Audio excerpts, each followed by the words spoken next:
नमस्कार सर, मेरा नाम राजू है। यहाँ पे कुछ क्वेश्चन पूछा गया है कमेंट सेक्शन में। कह रहे हैं कि 25 साल का ड्यूरेशन है, निपॉन स्मॉल कैप में 30,000, क्वांट में 30,000, कैंडा रेबोको में 30,000 स्मॉल कैप में, मोतीलाल ओसवाल मिड कैप में 10,000 और 20,000 रुपये का पर मंथ का और इसमें जोड़ना चाहता हूँ, तो कैसा रहेगा पोर्टफोलियो। यहाँ पे 25 साल के लिए इन्वेस्टेड रहना चाहते हैं, तो यहाँ देखते हैं कि 1 लाख रुपये पर मंथ कह रहे हैं कि करेंगे, 80,000 कर ही रहे हैं, 20,000 रुपये और करना चाहते हैं। HDFC small cap, ICC small cap में जोड़ सकते हैं 10,000 रुपया, या HDFC flexi cap, ICC multi cap, काफ़ी पुराना म्यूचुअल फंड है, इसमें आप फर्दर जोड़ सकते हैं। आपके पास ज़्यादा रिस्क लेने का कैपेसिटी है, पहले से काफ़ी पैसा है, अच्छा खासा इनकम हो रहा है, तो आप स्मॉल कैप में जोड़ सकते हैं। थोड़ा सा सेफ चलना चाहते हैं तो HDFC flexi cap, ICC multi cap को जोड़ सकते हैं। यहाँ पे इसको देखते हैं कि 1 लाख रुपये पर मंथ करते हैं तो आगे क्या हो सकता है। 1 लाख रुपये पर मंथ स्टार SIP के वेबसाइट पे गए हैं, SIP सेक्शन में 25 साल करेंगे और यदि 15% का रिटर्न कैलकुलेट करते हैं तो पैसा जमा 3 करोड़ रुपया होता है, 32 करोड़ 84 लाख रुपया बनता है 25 साल जो आपने ड्यूरेशन बताया है। पर यदि इतना रिटर्न ना मिले, अगर हम 12% के रेट से कैलकुलेट करें तो जमा 3 करोड़ होगा, पैसा बनेगा 18 करोड़ 97 लाख। और यही पैसा अगर सेफर जगह 7% के रेट से मिले तो ये पैसा 8 करोड़ 14 लाख बनता है। तो 12 से 13, 14, 15 के बीच आप कैलकुलेट कीजिए, म्यूचुअल फंड में जो फंड आपने सेलेक्ट किया है इजीली अचीव हो जाएगा। आगे क्वेश्चन बढ़ते हैं। क्वेश्चन नंबर 2 है, मेरे नहीं रहने पे म्यूचुअल फंड कहाँ जाएगा। मैं जब ऊपर चला गया तो नॉमिनी को चला जाएगा या बैंक में आ जाएगा, क्या होगा। आप अगर मच फंड लेते हैं, आपके जाने के बाद वही मच फंड नॉमिनी के नाम पे आ जाएगा, वो ट्रांसफर हो जाएगा। सेम फंड जो मच फंड यहाँ पे है वो नॉमिनी के नाम पे ट्रांसफर हो गया। अब नॉमिनी का मर्जी है इसको कंटिन्यू करे क्या करे। क्वेश्चन इस तरह से है कि म्यूचुअल फंड में ट्रांसफर होएगा हमारे जाने के बाद और हम चाहते हैं कि वो पैसा निकाल ना सके, जैसे है वैसे रह सके, वो कैश में ना निकाल पाए। इस तरह से उनका क्वेश्चन है कि म्यूचुअल फंड कंटिन्यू रहे। एक बार जब यहाँ पे ट्रांसफर हो गया, अब इनका मर्जी है कि वो कंटिन्यू करे या उस पैसे को निकाल ले। यहाँ पे होल सोल मालिक वही हो गए। तो ये यहाँ पे मैं एक चीज़ बताना चाहूँगा कि नॉमिनी जब आप बनाते हैं तो ज्वाइंट नॉमिनी मत बनाइए, दिक्कत होता है। अलग अलग करके रखिए, वो ज़्यादा अच्छा है। मान लीजिए आपके पास 2 लाख रुपये है, 1 लाख में एक अलग नॉमिनी, दूसरे लाख में एक अलग नॉमिनी। यहाँ पे ये गलती होता है कि 2 भाई हैं, ज्वाइंट नॉमिनी बना दिया, 50% इनको 50% इनको। घर में भी ऐसे कर दिया, एक घर है ज्वाइंटली है, दोनों के नाम पे नॉमिनी है। होता यह है कि जब आप चले जाएंगे और हम चले जाएंगे और एक भाई कनाडा चला गया और एक भाई यहीं रह गया, अब वो घर जो है 10 साल 20 साल 30 साल के बाद जर्जर हो गया। ये कहते हैं कि इनको बना लेते हैं, बंटवारा करके बना लेते हैं। वो बोलते हैं हमें कोई मतलब नहीं, हम बंटवारा नहीं करेंगे, कुछ विवाद चल रहा है आपस में, मनमुटाव है, वो करेंगे नहीं। तो जैसे तैसे ज़िंदगी यहाँ पे इनको जीना पड़ेगा, क्योंकि अपना पैसा लगा के ऐसे कैसे बना दे। वो आएंगे तो वो हक जताएंगे, अगर मनमुटाव हो गया है फिर तो बवंडर होना ही है। तो यहाँ पे हमेशा एक चीज़ पहले से सेपरेट करके रखिए, जो जिसका है उसको अलग अलग सेपरेट करके रखेंगे। हम समाज में देख रहे हैं कि पैसा बहुत था, ज़मीन बहुत है, पर कोई सुख भोग नहीं कर पा रहा है, छोटा छोटा विवाद के कारण। ठीक उसी तरह म्यूचुअल फंड में भी एग्जैक्टली बता के रखिए, ये पैसा इनका, ये पैसा इनका, ये पैसा इनका। मौखिक बता के नहीं, नॉमिनी को भी करके रखिए, इसका नॉमिनी ये, इसका नॉमिनी ये, इसका नॉमिनी ये। पहले से अलग अलग करके रहिए। अभी जो है आप ही ओनर है, म्यूचुअल फंड के ओनर अभी हम ही हैं। हमारे जाने के बाद नॉमिनी ये है, नॉमिनी ये है, नॉमिनी ये है, अलग अलग फोलियो में कौन कौन नॉमिनी है वो डिसाइड करके रखिए। अगला कमेंट्स है कि राजू भैया अगर 15 साल तक 15,000 पर मंथ करते रहे और 15 साल के बाद 1 करोड़ हो भी जाए तो 7% इन्फ्लेशन के चक्कर में 50 लाख वैल्यू रह जाएगा। वो गलत बोल रहे हैं, कैलकुलेट करके दिखते हैं यहाँ पे कि यहाँ पे कह रहे हैं कि महंगाई ये है, 15,000 रुपये पर मंथ कर रहे हैं, 15 साल के बाद 1 करोड़ हो गया तो उसका वैल्यू क्या होगा। वो तो बोल रहे हैं 50 लाख, लेकिन यहाँ पे अगर देखा जाए आज का वैल्यू अगर 36 लाख है प्रेजेंट वैल्यू, 15 साल के बाद 7% का इन्फ्लेशन हो और 15,000 रुपया जमा करके 1 करोड़ रुपया जब पूरा हो गया, ये जो है उसका वैल्यू 36 लाख रुपया है। आप कहेंगे कि कैसे जाने, ये जादू कैसे हुआ। कोई जादू नहीं है। StarSIP.in में जाएंगे, यहाँ पे गोल कैलकुलेटर में गोल के कैलकुलेटर को टच करेंगे, यहाँ पे आपने लिखा 36 लाख, पहले 30 लाख लिखेंगे, 35 लाख लिखेंगे, 40 लाख लिखेंगे, वो अमाउंट लिखेंगे जहां यहाँ पे 1 करोड़ लगभग फिट हो जाए। तो 36 लाख 15 साल के बाद 7% का इन्फ्लेशन और 15% का रिटर्न मिले, अगर मिले, ऊपर नीचे चेंज करके देखिए क्या होता है। तो उस 36 लाख का जो आज का प्रेजेंट वैल्यू है उस समय का लगभग 1 करोड़ हो जाता है। और इसके लिए पैसा जमा कितना कर रहे हैं? 15,127 रुपया, मतलब लगभग 15,000 रुपये पर मंथ किया तो 1 करोड़ रुपया पूरा हुआ 15% के रेट से।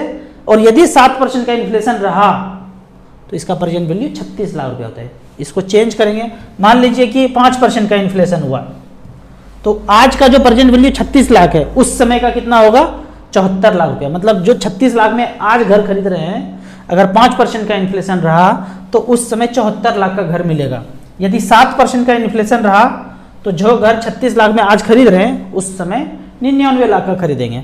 तो इस तरह से करके इन्फ्लेशन काउंट करेंगे।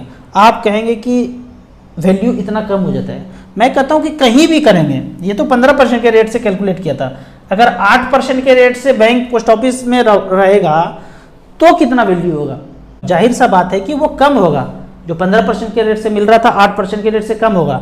लेकिन 8% के रेट से अगर इन्वेस्ट करते रहे तो 28,000 रुपये पर मंथ जमा करना पड़ेगा। जो चीज़ 15,000 से अचीव हो रहा था उसके लिए अगर 8% पे रहें तो 28,000 रुपये पर मंथ देना पड़ेगा। तो इस तरह से खुद से कैलकुलेट करना है। अगले क्वेश्चन पे जाते हैं कि लॉन्ग टर्म के लिए सेक्टर फंड अच्छा रहेगा क्या? 12 साल के लिए टाइम है।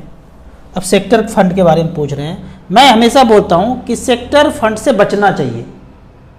इसको दूसरे उदाहरण से समझते हैं कि एक बार अगर शादी कर लिया ना तो दूसरों से बचना चाहिए, ट्राई करना चाहिए। नहीं बच पाए कोई बात नहीं, उसी तरह सेक्टर फंड से बचना चाहिए।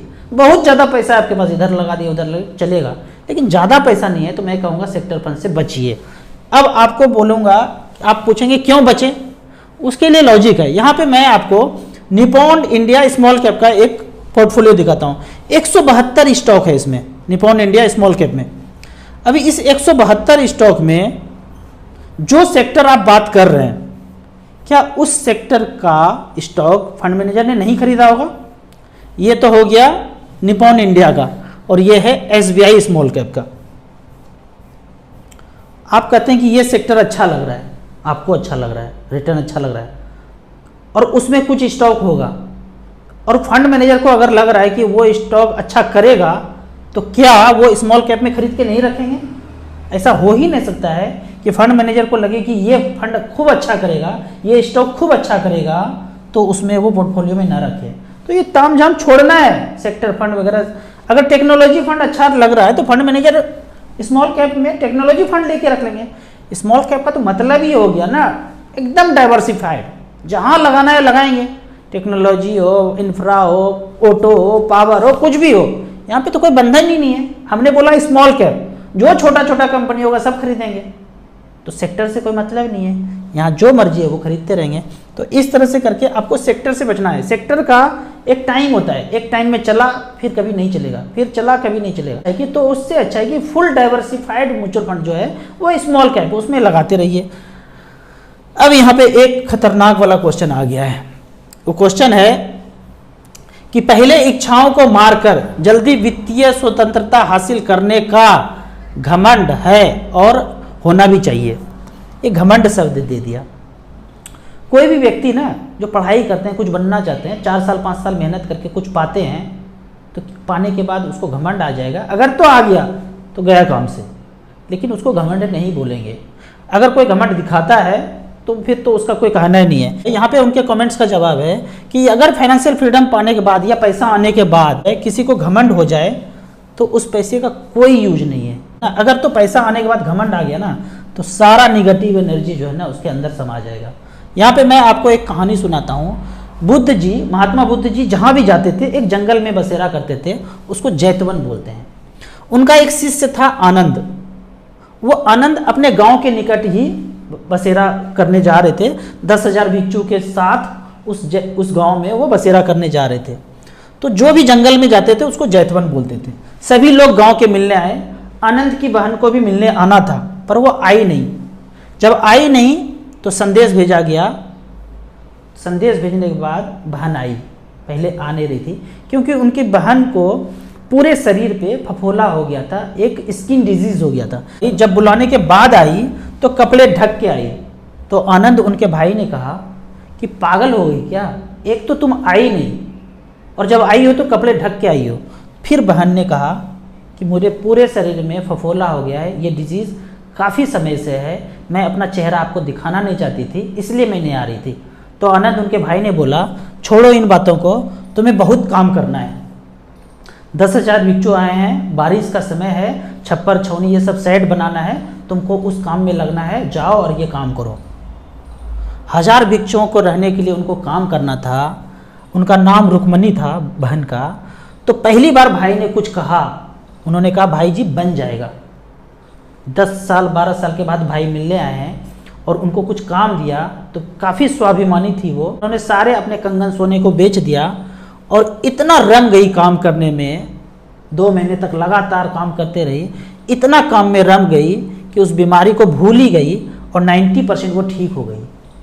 जब ये सारा काम हो गया, सारे भिक्षु को रहने का व्यवस्था हो गया, तो बुद्ध जी ने रुक्मणी को एक दिन बुलाया और उनसे कहा, पूछा कि तुम्हें पता है कि ये रोग जो तुम्हें हुआ था वो क्यों हुआ था?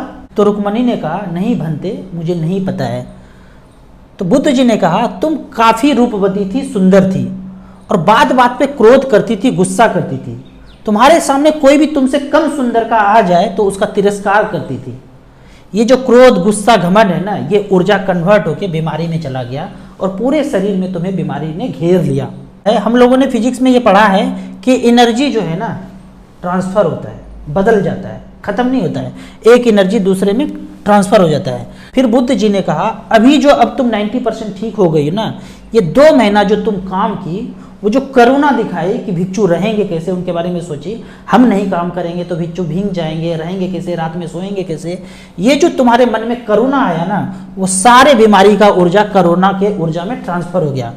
अभी तुम्हारे पास 10% फिर भी बीमारी बचा हुआ है। वो बीमारी इसलिए बचा हुआ है कि तुम्हारे भाई ने ये बताया कि भिक्षुओं के लिए काम करो। वो करुणा तुम्हारे भाई की तरफ से आया, लेकिन तुम्हारे सेल्फ से आता, बिना भाई के बताए सेल्फ तुम्हारे अंदर से आता कि हमें भिक्षुओं के लिए काम करना है, तो तुम 100% ठीक हो जाती। और कहते हैं कि वार्तालाप करते करते वो पूरी तरह से ठीक हो गई। अब यहाँ पे पैसे की बात करते हैं। पैसा आने के बाद अगर इस तरह का बीमारी आ जाए ना, घमंड का, क्रोध का, गुस्सा का, तो इससे बड़ा मूर्खता कुछ नहीं होगा। यहाँ पे फाइनेंशियल फ्रीडम मानने के बाद एक वर्ड मुझे बड़ा पसंद है, अरिहंत को प्राप्त हो जाना। महावीर जी का ये सेंटेंस है, अरिहंत को प्राप्त हो जाना। उसका क्या मतलब है? जिसके सारे शत्रु समाप्त हो गए उसको अरिहंत बोलते हैं। और हमारा शत्रु कौन है पता है? कौन है ये हमारे शत्रु? ये 5 हैं, लोभ, क्रोध, मोह, काम, अहंकार। इतना मेहनत करने के बाद, सब कुछ पाने के बाद, हासिल करने के बाद ये बीमारी पकड़ ले तो फिर सब समाप्त हो गया, इसका कोई सार नहीं है। वीडियो अच्छा लगे तो व्हाट्सएप यूनिवर्सिटी में दोस्तों के बीच इसे जरूर शेयर करें। यूट्यूब पे देख रहे हैं तो लाइक एंड शेयर जरूर करें। Thank you so much.